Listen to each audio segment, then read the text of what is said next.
नमस्ते प्रणाम। हम काटा बाबा।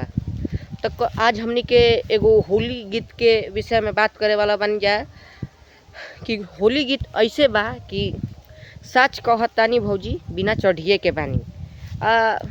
एने ओने ना रंग डायरेक्ट चढ़िए में डाल। वाह रे तार भौजी, अब तार रंग चढ़िए में डाली हैं। कैसन गाना बा। सिंगर के नाम बा, जे गाना गौले बा विजय चौहान नाम बा।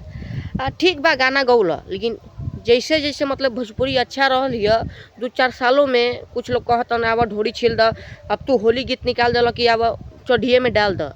तो ये अश्लीले ना बा। तू ही अपना मन से सोच। गाना पर रील भी बहुत एगो 3 गो लड़की बाड़ी स बहुत खराब तरीके से बनल बड़ी सब। बैकग्राउंड में रील चलत और वो लोग देख सकतनी। तो ये गाना पब्लिक भी एक के प्यार देती है।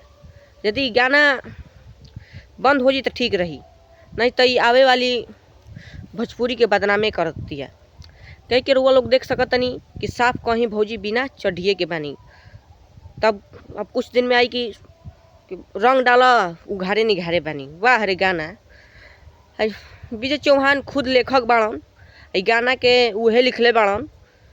तो हम उनसे विनती करतनी कि समाज में ऐसा गाना मत फैलाई। अरे गाँव ही के बा तो कोनो बढ़िया गाना गाई, होली गाई, बिरहा गाई। होली के मौसम बा तो ई मत गाई कि लोग के बुरा लागो।